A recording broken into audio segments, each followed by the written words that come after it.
Hey, it's John McBride, affectionately known as Drone Jesus in the world that I actually exist in, and that's the commercial market of doing drone stuff. But overall, I've been doing and building drones for a number of years, and when I classified that, was loving radio control in general, putting flight controllers, putting cameras, video transmitters, all kinds of things.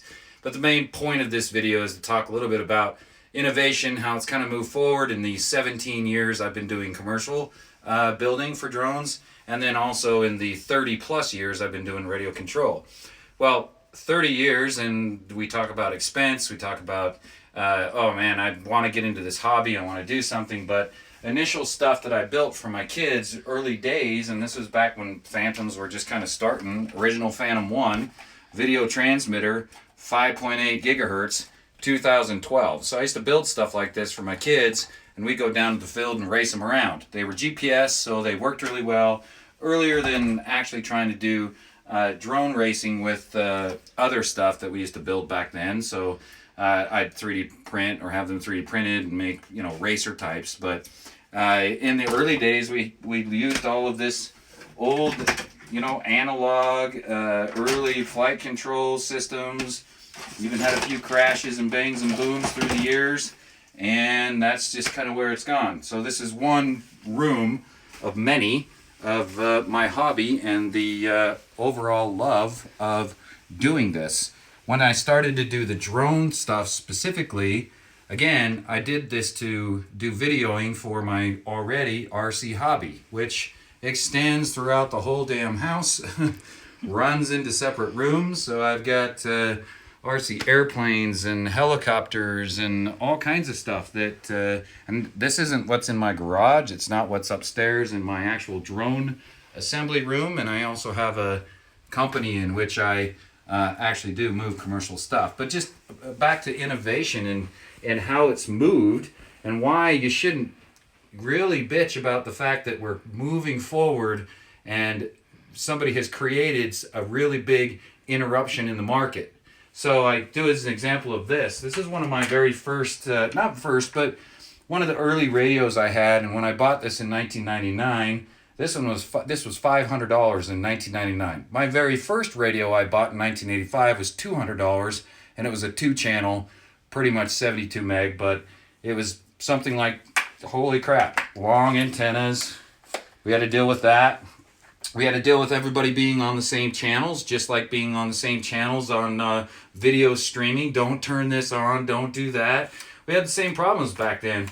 We now moved forward to basically Spectrum radios and running the Spectrum brand initially came out with a 2.4 gig radio that was called the DX6 Park Flyer.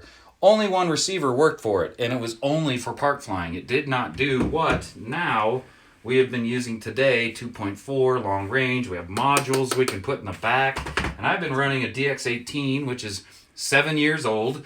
And I've been running this for 7 years. It works fine. It does what it's supposed to. But this was $1,200 when I bought it. So drone stuff, creation of stuff. We moved from analog video. Here we've got an analog video set up on this guy. And HD is not anything new. The ProSight came out in 2017. That was 2 years ago. HD streaming. A lot of people hated it, loved it. Who knows why? I've been using one for 2 years. Put it on all kinds of different things. So HD streaming is nothing new in our world, but battery technology has changed. We used to use little nickel metal hydride batteries or NiCad batteries. We used to have lithium polymer that basically didn't even have early days of having balance leads on them. They didn't even have those. They didn't even know you had to balance lithium polymer batteries. So my true love has always been, RC airplanes.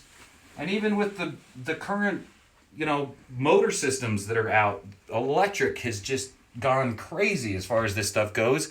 And you wouldn't be drone flying today if it wasn't for that innovation. Something that I saw change and just adapted to. But to even fly something like this, to buy a gallon of fuel, $33 now, when something used to cost only $16. So, and that it just moves along. But what I wanted to really kind of focus on this video, and that's just my love of this hobby, how long I've been doing it, things I do, tools I have, all kinds of stuff. the love is moved on to further innovation, and let's talk about this guy. So we know it's the DJI video transmitter. It's HD. It's pretty sweet. I've got this set up to basically throw initially on an airplane to look at range and how far it goes. Then I'll take it and I'll throw it in a drone. I've got 3 more of the air systems coming, so I can jump around and do whatever and do my testing that I do to check and see. But I also have my old Fat Shark goggles, and I had the very first set of Fat Shark goggles that ever came out, and I'm not using those anymore. So it just moves on, innovates, and changes. So here, Fat Shark, we didn't have these when we first started, modules inside to be able to change our channels. Now we're on 32 channels, whatever the heck that means. And we're able to kind of, again, look at the innovation. This is not going to lock out anybody. This is going to move forward and put the standard of what everyone else needs to aspire to, which DJI has already been doing for, I don't even know how many years. Besides making good drones, they didn't start with a camera. They didn't start with video transmitters. They started with a P1 that was a consumer electronics product that eventually worked into the market, and everybody chose to use it as a GoPro carrying camera. As it moved on to the next iteration, they integrated a camera. They started that.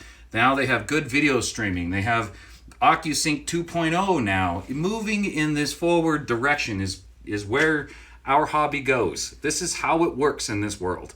You can't be offended by it. You can't be pissed about it. Nobody's going to monopolize it. It's not going to happen. What happens is that others will then move on to create other things and adapt and change and engineer and try to stay up with your hobby, my hobby, our love for what we do every day. So I know I'll get off my soapbox now and move forward to having a good time with my new set of DJI goggles, and we'll go from there, guys. All right, hope you liked the video.